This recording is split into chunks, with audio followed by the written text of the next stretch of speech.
Welcome to the Mangina Dialogue. I am your host, Greg Albert, your brand new, good-looking co-host, the chief of staff, the booker, the man on all the news channels, John B. What's up, John? I'm doing good, man. Everything's good. When you started saying good looking, I was like, are you going to introduce Matthew? What's going on with that? But, dude, Greg, thanks so much for having me. I'm so happy to have signed on board as your new co-host. Thanks. Is great. This is great. Can't wait. Yeah, man. Can't wait. A lot of fun stuff. Greg, we've been working with each other for a couple of, I would say about a year now. Yeah, wow. And we've done some great things, and we'll introduce Matthew in a little bit. You know, one of our first programs up there was with Matthew, but this is fun. I'm excited to meet your listeners, and yeah, for them to know me and for me to know you guys as well. Yeah, can't wait. So, anyone who can't see this, you're missing out on one of the ugliest guys in comedy. Oh, stop it! What's that? I was going to talk about myself. Sorry. And then introduce our first guest, Matthew BROUSSARD, who you recognize, I'm sure, from an insane amount of amazing appearances on Comedy Central, Roast Battle, late nights shows, Conan, Fallon, all kinds of stuff. What's up, Matthew? I was trying really hard not to sneeze during the intro. As soon as you turn on the microphone, I had to sneeze, and then that would have blown the whole thing. Yeah, so Greg would have to redo. I'm glad I held out. Now I look like I'm crying a little bit. Thank you for having me. It's really exciting to be here. You forgot Central Park White Claw salesperson for John. Yes. That was what he did over the summer. He would sell White Claws out of a cooler to people at the park.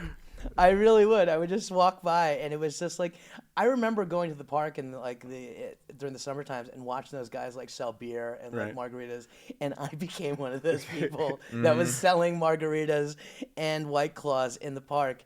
And you know what? God bless them for the hustle. Like that dude, and God bless everybody that did the hustle in the parks like this whole summer. I mean, I got some really good weed, actually, right underneath that tree. Well, I owe you some money for some White Claws, because I just took them. I mean, I didn't realize they were for sale. I just figured it was a case of White Claws. I thought the city paid for it. Yeah, SBA loans paid for it, actually. I thought that was de Blasio's middle ground. I don't even want to talk about him right now. So for people who don't know, what we're talking about is Stand Up New York. John is the booker and chief of staff for Stand Up New York. They did everything and basically are responsible for keeping comedy alive summer 2020 until today. They ran how many? 500 shows? 500 plus, yeah, 500 plus shows. At parks, just not even like sanctioned, because they couldn't be an event. You just had to walk out with a speaker, set it down, and start talking into it. Do you even remember when we first started in Central Park? We didn't even have a microphone. Do you remember that? Yeah, I do. Yeah. One of the first shows that I think you did there, you were just kind of, because I remember there's this great picture of you doing your bits. I think it was the IUD bit, and you were holding it out like that. No mic. Yeah, I love performing without a mic, actually. Really? Yeah, it's happened to me 3 times in the last 2 weeks that the mic gave out or was crackling, and you put it down. The crowd thinks you're like thinks you're so improvisational, and they think you're so in command of the room. You're like, I don't need a microphone. My voice is very loud. Do you know what's funny? There's a comic who happened to be on a show called Entourage who has me cut his mic specifically so he can do this bit, essentially. So he pretends the mic cuts out? Yes, but Wow. I actually cut the mic for him. And then when he finishes the bit, which I know the bit, I bring back the mic up. Well, now I think a lot less of Turtle. You sure it's not Piven? What was that? No, nothing. I can't say any names, but I think we can all decipher who that is. I won't even start, whatever. So, Matthew, you're from Jersey, right? No. I was born there. Look at that. Yeah, I was born there, but I left before I was 3, so I don't remember it. So you don't My remember birth Jersey, certificate but you were says born that. in Jersey. I was born in Jersey, and I'm happy to have returned to the Northeast. It feels like I grew this is up where I should be. I grew here. up in New Jersey.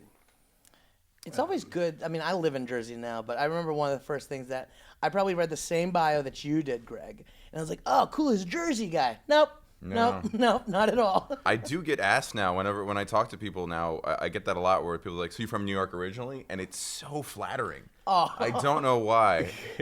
People used to say, "What are you from California?" And that hurt my feelings for some reason. You have this kind of Westchestery vibe to you, to be honest with you. Like you have old money looks definitely. But that could be a Southern thing. Yeah. Yeah, it could be. I mean, but like we're not exposed to that. So as a New Jersey person, if I was to see you like out on Seaside, I'd be like, look at this guy from Westchester over here, New Rock. Well, I mean, I grew up in the South, and I went to a private school in the South, so I hated those people so much, and now I style myself like them. You always try to look like the people you ever have that where you dress like the people you hate. Yes. Yeah.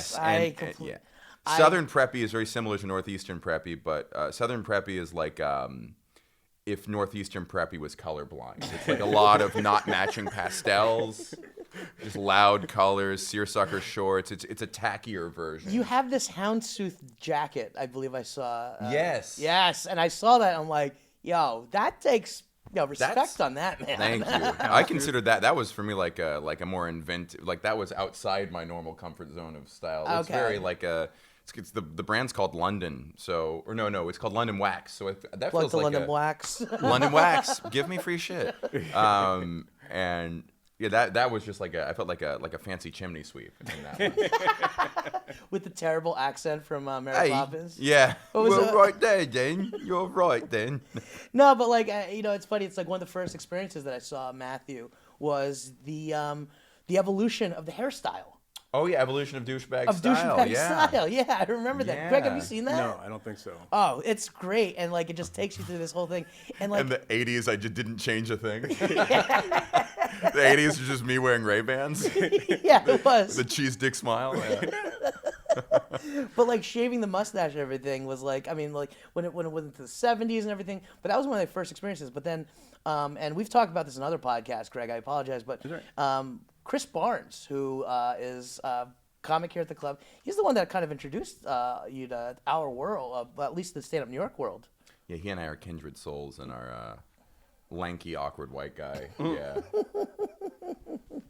I mean, it's just it's funny how it kind of kind of moves on. I mean, over the summer we became a little bit better friends, and then one of our first shows was with Greg over at FTC, and dude, we were so stoked, and that was a great show, man. Yeah, it was amazing. I can't tell you. Obviously, I knew a lot of people in the room, and so many of them came up after me and was like, "Man, when's Matthew coming back?" Like, that was awesome. See? He was so good. Nothing against Shane, of course. Of course. So good. Shane was awesome too. But I mean, that was that whole like kind of dynamic, and I was so happy to have both you and Shane there. Yeah. The calling, like giving the notes was so good. Like there's nothing like, and I know you enjoy doing that. Actually, you enjoy those kind of live feedbacks. Yeah, sneaking in. You basically have 5 minutes to come up with a joke that everyone thinks you came up with on the spot. Right. Yeah, it's like judging roast battle where you get to seem so much wittier than you are. It was funny. Me and John were sitting up there, and we like look at each other at some point, and we're like, "No, we should just sit backwards." Yeah. And let these two. Yeah, because initially we were both in front, and then I was like, let's switch. There was nothing I was going to come up with that would even have been close to like scratching the tip. So, I mean, Matthew, one of the big things I do have a question about is like, you moved up here. Well, I mean, I know a little bit more about your past and being in Houston, and then kind of moving up here, moving to LA, then here to New York. Mm-hmm. But what we don't really talk about is that you grew up in Georgia, if that's correct. So, what is from ages 3 to 13, I lived in Corpus Christi, Texas. Aha. When I was 13, I moved to Georgia. Okay, and then that's where you attended high school. Yes. And that was that a prep school? That was a prep school. Because I'm just basing this also off of your album as well, where you talk about people's names. Yes, the very, very preppy names. But why I think I'm so fascinated with all that like Southern classism is that Corpus Christi was a small enough town that there wasn't as big. My schools didn't have cliques really. They weren't big enough. I went to a magnet school, and what they do is they have this test. And if you score high enough, you're in the magnet program, and it's citywide, but they always put the magnet program in the lowest scoring school to bolster the scores. So I went to a very poor middle school. Huh. So there was so you could see, I got to see a lot of this firsthand. It made me very aware of my privilege and wealth relative to the surrounding community. And then when I went to Georgia, my parents decided to stick me in a private school, and I saw how wealthy they were and how little they recognized it. So that was what put me off and made me very fascinated by all that. And then now you're trying to be that, I guess. I like the style, man. I don't know why. Good, yep, good suiting. That's pretty funny. Ralph Lauren. Also, I love that everyone at my school wore Ralph Lauren. That was it was not very many. It's fine. And I was put off by it, and then I learned that Ralph Lauren's real name was like Ralph Lorowitz or something like that. Yeah, and he changed his name. He's a Jew. I love that all of these wasps who didn't allow Jews in their country club are wearing his clothing. That was my David and Goliath story, you know? I was like, you're dressed by a Jew. Did I mention being Jewish? Yeah. I should probably. Yeah, we should really precursor that. That part of the bio is true. Yes. You talk about a little bit about being, growing up. I'm sorry, but your middle school was based in a poor district. Did you grow up fairly wealthy though? Yes, especially for Corpus Christi. You don't need much money to be rich in Corpus Christi, upper middle class. But I thought we were at the top of the food chain. I thought we had a 2-story house and we had a little boat that we could go water skiing on and some dinky river in nowhere, Texas. And my dad was a chemist and he grew up poor, but he saved money. So I saw more and more as I got older. Then I saw what real money looked like. Yeah. Boy. Did you ever see the movie The Legend of Billie Jean? No. Isn't that supposed to take place in Corpus Christi, Texas? Wait, I think it does. Carell with the... No. Sorry. It's It's Billie Jean King. It's an old 80s movie. No, this is much different than Billie Jean King. It's like an 80s movie with Helen Slater, and she's like a badass, and they like burn the town down. It's a great like classic 80s Karate Kid style movie, but I'm pretty certain it takes place in Corpus Christi, Texas. That's interesting. Yeah. It's a city. What do we have? Selena. Yeah. We claim Selena. Farrah Fawcett. Yep. There's a statue of her downtown with her bio playing on the speakers on loop. She's like, if there isn't a Selena museum, I'd be surprised. I mean, listen, she's considered like this holy grail. Yeah. To a lot of Mexican people, and it's good music too. I remember. It's good music. I really sad.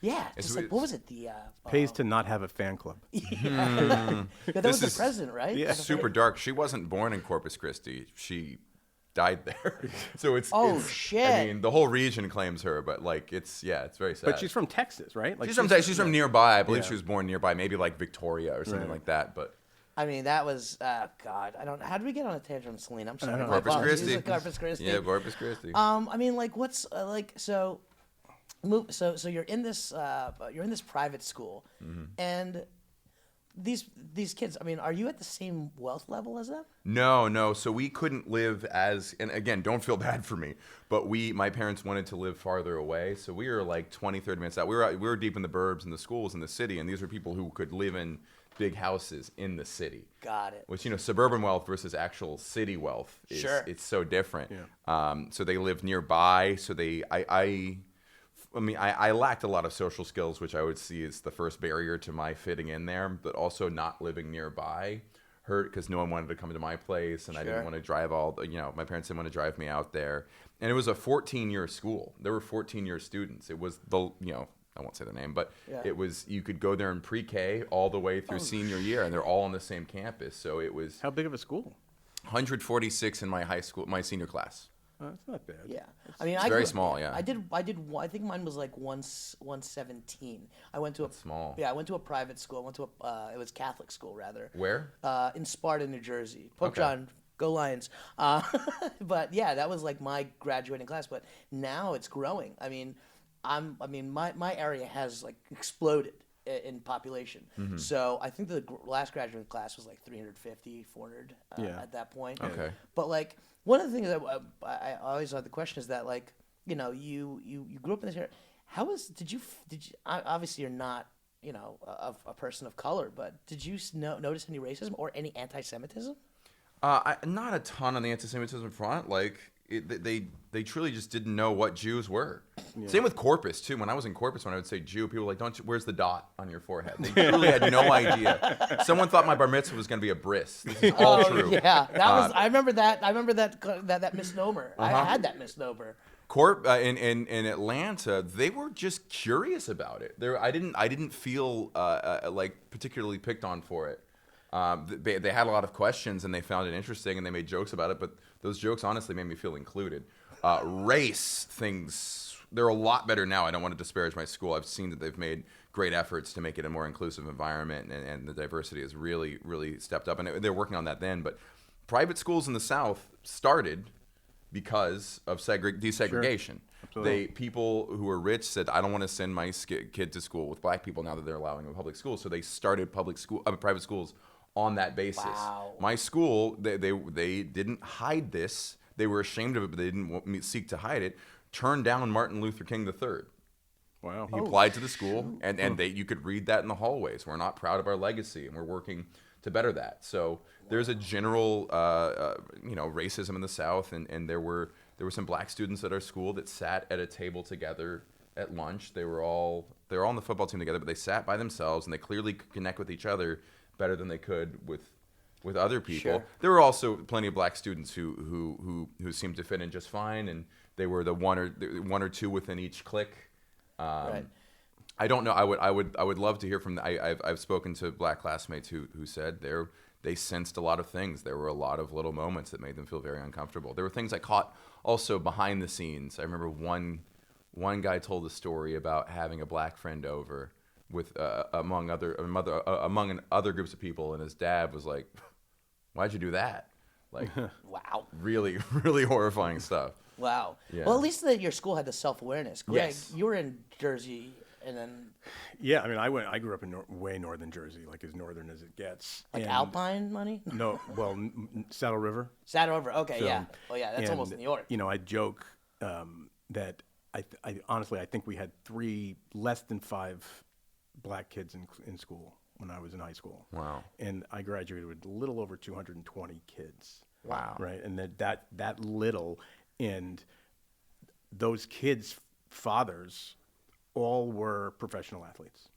Wow, that was the case in my What? school with at least Yeah. one student. Yeah. So like my dad was a sports agent, so a lot of the Giants lived in the area, and if they're that's whose kids would go to our schools. Wow. So it wasn't like we had a huge influence. Like it just wasn't, right? And then what happened, and where I lived in Jersey, a lot of the companies like Panasonic and Hertz and all Yeah. like the Asian companies opened up their headquarters by us. Yeah. And our minorities were Chinese kids, Japanese kids, like Korean kids. Like those were like our minorities. And obviously they are, but I'm saying like it wasn't, we just didn't have it. It feels weird when you say our minorities. I'm Well, you know what I mean. kidding, Like I'm kidding.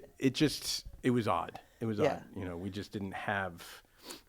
It's that funny, like experience. the three of us, we really don't have that much interaction with minorities because I was the same way growing up. Well, Corpus Sparta, Christi, I dude. sure did. I mean, I was a minority in Corpus Christi. Right, you would be Yeah. on the other side of it. well, I mean, I'm Jewish too, right? And Yeah. again, but in our town, in our area, there was a lot of us. Like there was like 5 temples in the 3 or 4 towns, and I probably went to 20 bar mitzvahs a year from right. 7th and well, 8th you're also in grade. Jersey. I You know went what to I mean? 2. Yeah, exactly. But Like Sparta, you grew up in Sparta. I mean, No, 1. yeah, one. Bradley was after me. David was performing. But then I went. So I was never around Jews in Corpus or Atlanta. But then I Right. went to Jewish summer camp in Texas, starting in like 5th grade, and that was the first place I really felt like I fit in. I loved it so much. Really? Yeah, it's just great. You get a chance to reinvent yourself. There's not enough time to form cliques. Right. There's not enough people to form cliques, so everyone gets along. And Jewish summer camps actually try to encourage romance. So it's Really? unlike Christian summer camps where they try to like kind of pry you apart. Yeah. Jewish summer camps they look the other way. I went to a mainly Jewish summer camp in Florida for a year or a summer, and it Recently? No, I'm just kidding. no, I'd be in jail.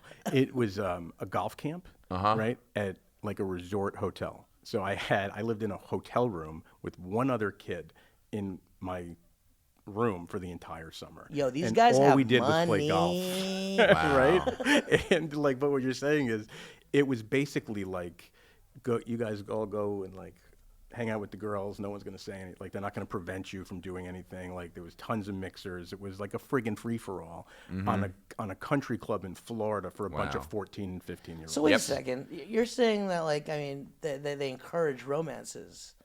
Like, wasn't anybody scared of like teen pregnancy and things of that We're nature? Jews. It's never going to happen. It's never going There's to a happen. wall, John.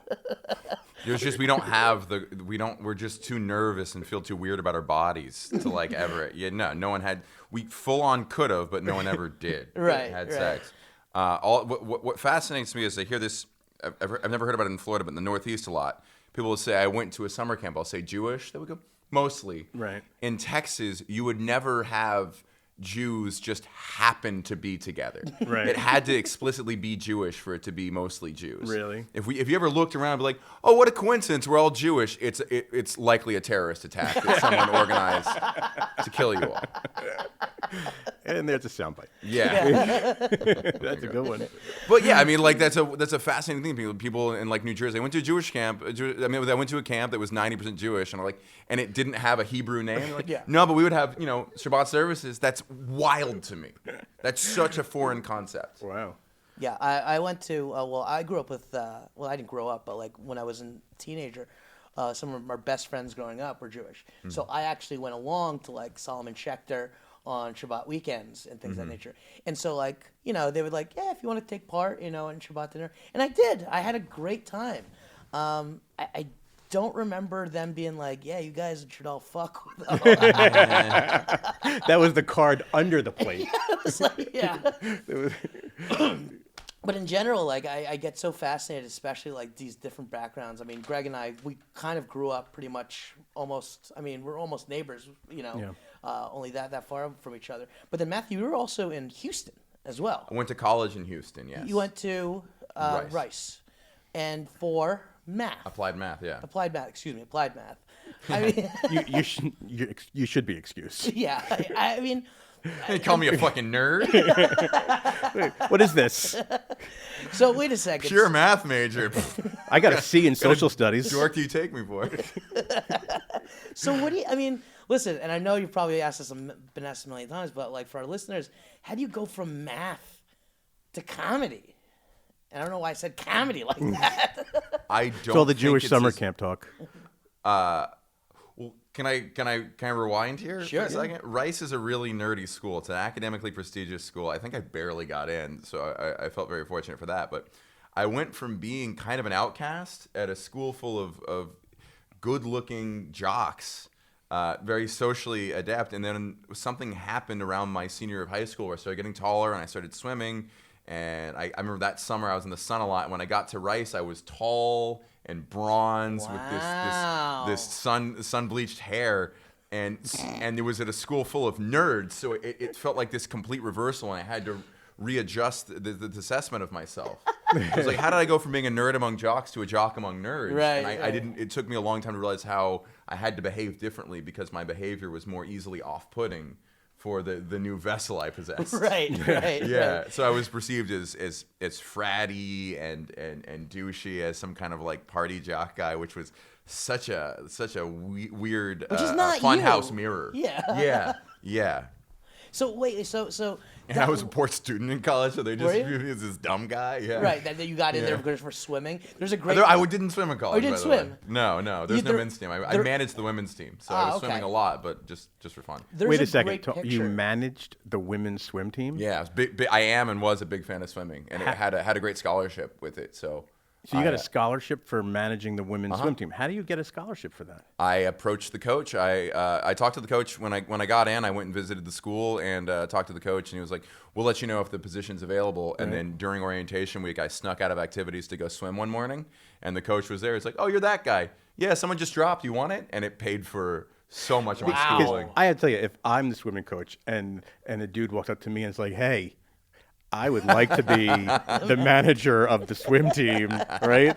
And it's what you described as what you looked like in college. I'd be thinking, I don't know. This seems like there's something else to this. Yeah, but there's a good awkward I did photo hate- of Matthew from like I don't know your old high school that I used one time on a flyer, and you had your head shaved, I believe, and you had That like, was I guess my senior year, but that was what I looked like in high school. yeah, and that was a little awkward. I'm not gonna lie, like gangly, pale, yeah. I mean, everybody looked gangly and pale in high school. I looked like a nearly frostbite victim. I looked like the corpse on the table of Law and Order.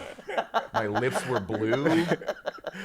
I had shaved my head. I have Yeah. friends that would kill for that role. Oh God, it's funny. I see people from high school recently, just because we're doing a lot of stuff at the club. They're like, "You haven't changed a bit," and I'm like, "I grew a beard and I lost an eye." But it's like, do you still talk to any friends from like high school and college? I mean, College, yes. College, yes. High school, I don't see as many people. Right. No. And I wish them all the best. I mean, they're all. What's funny is I don't remember. There's a lot of people I don't remember being that academically ambitious in high school who are now very successful. And I think it's just that. I think when money became a factor, they became very motivated people. It's how their family got to that position, and they carry that in them. and so how do you go from applied math to being like, you know what, let's do comedy? So I had never considered anything but math. I showed some ability at math pretty young. My parents were both scientists, so I was pushed towards that, and I really liked it. So it was always a subject I put a lot of effort into and got rewards out of. And my parents were very practical people and told me explicitly, you'll never make money off of your looks. You're not going to make money off your social skills. It's your analytic ability that's going to be your career. So push at that. You can do other stuff, but you're an academic. We're an academic family. So it was I had never dreamed of doing anything. I mean, my range of job possibilities was maybe a math teacher on one end and then like an engineer on the other end. So that was the spectrum of possibilities I saw. And a year out of college, I had a kind of a slacker job. I wasn't that ambitious. I found work, didn't have much aim, and more or less saw a flyer for an open mic and realized through a series of conversations, comedy was not a thing you needed a background in. Right. You didn't have to have a degree in it. You didn't have to start at a young age. So it was like, well, if there's anything I can do outside of this range, it's this, and I have to start now. Right. So I was very motivated right away. What, like your parents?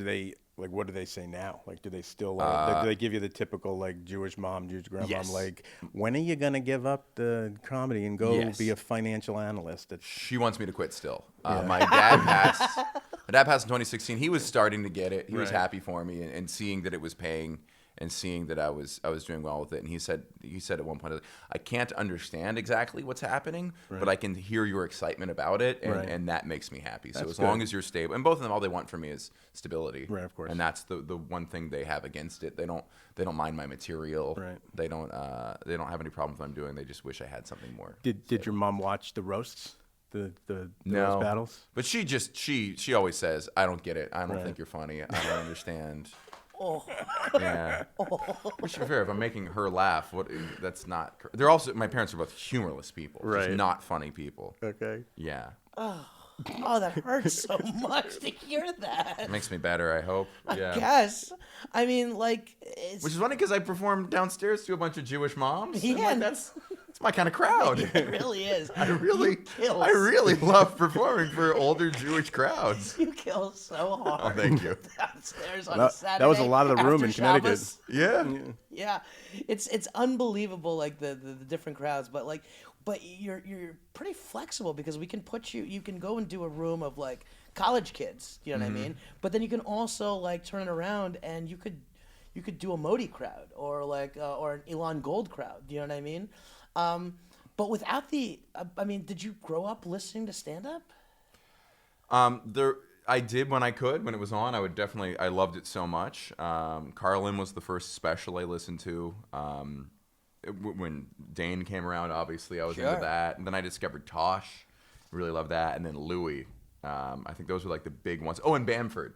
Maria Bamford. Bamford along the way. High school and college, I remember buying Bamford's album and just thinking she was so wonderful. You know what's funny? I still can't get into her. Like, I think I understand. Listen to the old stuff, because now it's a little more experimental, which you can Sure. appreciate if you've seen where it built from. Because Got she it. had such a club act. Her material is all about being an outcast, but you can clearly tell of like The this voices. kills anywhere. The voices were great, you know, when Yes. she would turn it on and off, like for like what she would do to like her customer service voice. Like I always loved those kind of things. But then I remember watching the special that she just did for her parents, Yes. and I couldn't. And listen, maybe it was, but I understood why it was funny, but I just couldn't. You need to be told where the laughs Yes, are. exactly. You should watch her new one, because that's when she starts performing for I think just 2 people. And then suddenly it switches and there's 5 people, and then she moves to another place and now there's 10 people in a living room, and now it's 20 people in the back of a restaurant, and then it ends in a theater. Wow. And then I won't spoil it, but Okay. you get to see just how adaptive she is. Sure. Yeah. And do you, I mean, do you feel that you're adaptive as well? I mean, listen, I mean, I know the answer to this. You've done shows for 2 people at one of the best clubs in the city just recently. And then you also have done shows for like 10 people at a bar, 20 people in the park, and you've opened for Mulaney. I mean, thank you. Where where do you feel that you can adapt anywhere? And I know the answer, but I will try for any room, and while I'm on stage, I can't make excuses for myself. While I'm on stage, I have to do the best performance I can do for them, and only after I get off the stage can I start to blame the crowd. I'll allow myself to blame the crowd after, but while you're on stage, you have to be like, what's the way to get the most laughs without being a hack? Right. I think one of my approaches early on was I was somewhat cleaner, and I would get offered these shows that paid a little bit of money. Like when I was a year into comedy, I would make $100 because someone needed an opener for like a fundraiser for cops or something like that. And I realized if I looked at my act and just pulled out the clean stuff, I had it. And learning to treat it like a job, learning to, when you have to realize that some of the performances are going to pay, and some of the performances you have to do aren't about your art, aren't about doing the best set that you love the most. You do have to entertain people. When it's work. When you're featuring, you have to do a set that does well, but also does the headliner appreciate what you're doing? Should you go cleaner for the headliner? The wait staff, the club manager, you have to make sure you're within all of their boundaries, but still doing what you want to do. So treating it like a job and knowing that the art comes second sometimes. And then when you're headlining, you get to do whatever you want, then you've trained in all those other constraints. When the weights come off and you're in front of your crowd, that's the fun part. Right. That's when it's not a job anymore. Right. Yeah, it's funny. I think a lot of guys don't realize that when they're featuring for someone, or opening for someone, on a big stage, that their job is very specific. I had this great conversation with Lisa Lampanelli a couple weeks ago about her new show, and when she's picking headliners, because she has a reputation of not getting along with her headliners. I mean her openers. Yeah. And it's all because she needs to be the star. Right, like you want that headliner needs to be the star, and that person who's featuring or opening, whatever, has to understand where their place is, right? And I think a lot of people, certainly newer comics or guys coming up, don't really get that sometimes. And to understand that it is a job, you have a very specific job, right? And you have to understand the room you're in and what that particular performance is about to do that job successfully. No different if you're a waitstaff or you're an accountant.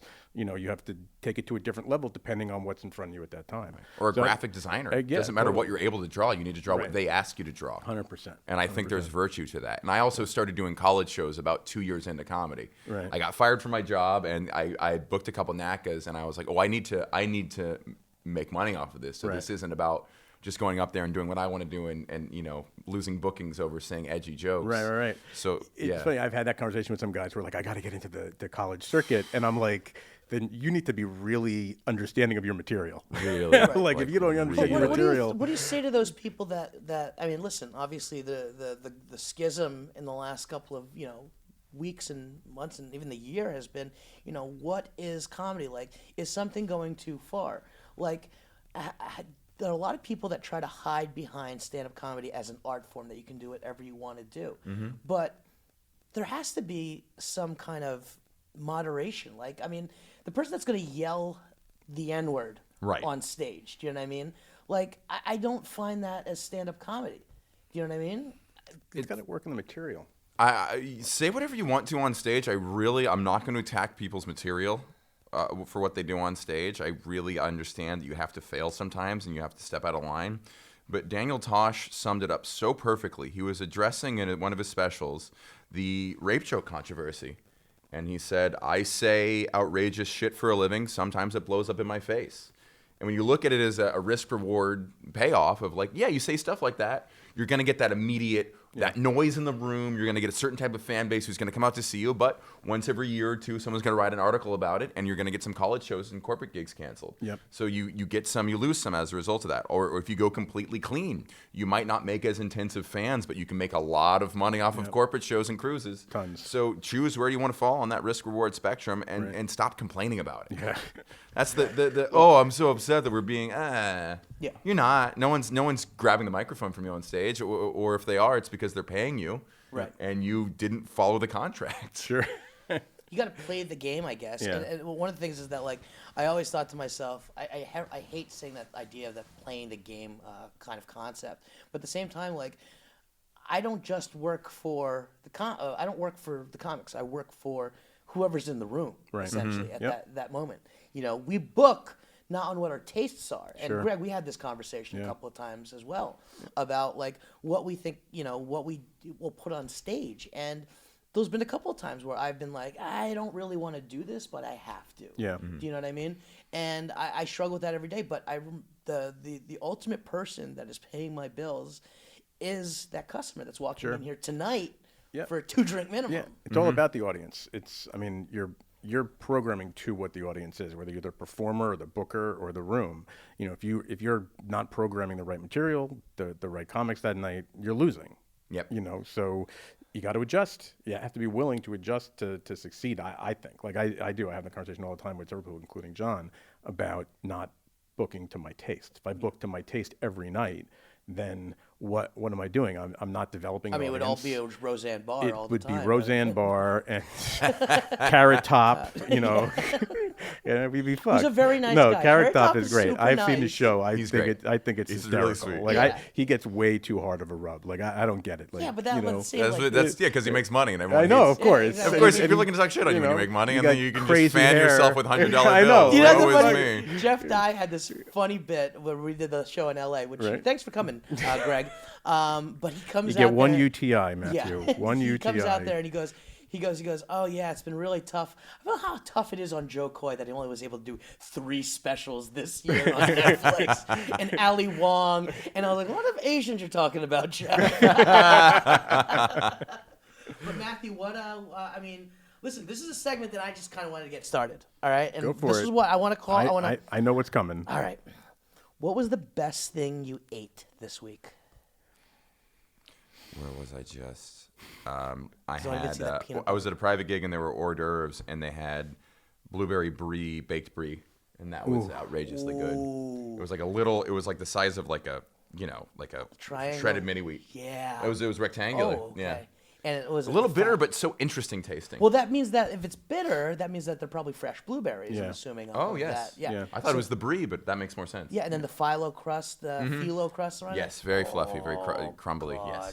Yes. Good stuff. And I didn't pay for it. it's So always it a good tasted thing. even better. Yep. Tasted even Greg, better. best thing you ate this week? It's a very tough call. So I know we're pressed on time, so I can't even get into the African food I had for Passover.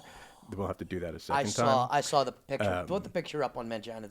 Yeah, I've done it. I will. It's ridiculous. It's so good. My in-laws' family are all North African, and we're Jewish, and the food is just out of control. What's North African, like Moroccan? Libya. Oh, Yeah, Libya, it's like okay. a Moroccan flair, but it's like Libyan, Wow, what good and food. one side of the family is Iraqi. So it's wild, Mm-hmm. but it's unbelievable. It's like a combination Moroccan, Indian, Italian, like sits in the middle. It's crazy. But leaving that aside for now, it was that avocado sandwich I had the other day with you at wherever the hell we were. That was the best thing I ate this Where week. was it? What? Wherever we ate the other day for lunch. Sarah Beth. Sarabeth's, yeah. Sarah Beth's was good. Best thing I ate this week was I got back from Miami, and I was eating a lot of lechon asado over there, and I was craving it when I got back. And so when I got back from Maine, You made it yourself. I actually made lechon asado. What is that? That is roast pork that's been marinated in orange, lime, chilies, and then it's like slow roasted for like under 325 for like 5-6 hours. Just nice, like a fatty cut too, so it all drips off. It disintegrates. Yeah, it disintegrates. It And then I put it disintegrates. with. Then I made I just did some boxed rice essentially. Like Spanish rice, and that was the best thing I ate all week. And then I made the mojo sauce with the garlic and everything like that. So good. Most of my messages to John is just straight fuck off. Yeah, That's yeah. it. Seeing the food pics, I'm like, fuck you, man. That's how it goes. I mean, I was able to cook for Matthew already. I cooked for you New Year's Eve. We traded food. We traded foods. We're going to be trading foods again. We're going to do this a lot. But Matthew, what do you got coming up, man? Yeah. Oh, I'm going to be in Detroit at Mark Ridley's Comedy Castle, April 8th through 11th, I believe. Maybe, 8th through 11th. And then I'm going to be at Magooby's outside of Baltimore, April 22nd through 24th. So check out those. April 22nd, 24th. Nice. I'm actually going to be there top of May. My sister's getting an award. Oh, cool. So, but maybe I'll come down. Yeah. Yeah, we'll have some fun. We'll have It's a $29 Amtrak. Oh, I wow. won't drive. You know. Oh, okay. You know. Greg, anything else, man? I'm driving to Florida Friday. You're driving. What? Yeah, Driving? we had this conversation. Yeah, my mom. I mean, you're driving there Friday, Saturday, Sunday. That's how long? It's probably Friday to Saturday. Okay. And my mom's moving, so taking her down. That's the excitement I've got going on this week. Yeah, So that's anyway, Matthew, really thank you for hanging with us, Thanks so especially on much. John's first show with me. Excited to hear more episodes. yeah. It'd be great. Well, yeah, definitely, guys. If you want, check out Matthew on all social media Yep. at Monday Punday. That's MONDAY PUNDAY as well. Check out MatthewBroussard.com. Is it or Yes. got it? Yes, for show dates, show dates. MatthewBroussard.com. And Oh, check- no, Broussard.live. Broussard.live. Broussard.live. MatthewBroussard.com is a sculptor, Ah, yes, that's interestingly, right. but Broussard.live is show dates. And the Mangina Dialogues everywhere. Yeah. .com, Instagram, Twitter, the world. Guys, and I need lots of followers. I want to beat Greg in followers, actually. That's my goal for the next 10 episodes. I'm at BOREMAYO. Borromeo, spelled phonetically. We need to beat him. All right? I don't know what he's at right now, but we are totally 10-9. Ooh, fuck. It's gonna be tough. Swipe up. That swipe up link. Definitely works. Swipe Definitely up. works. All right, guys, thanks a lot. Thanks so much. Keep it crispy. Fun.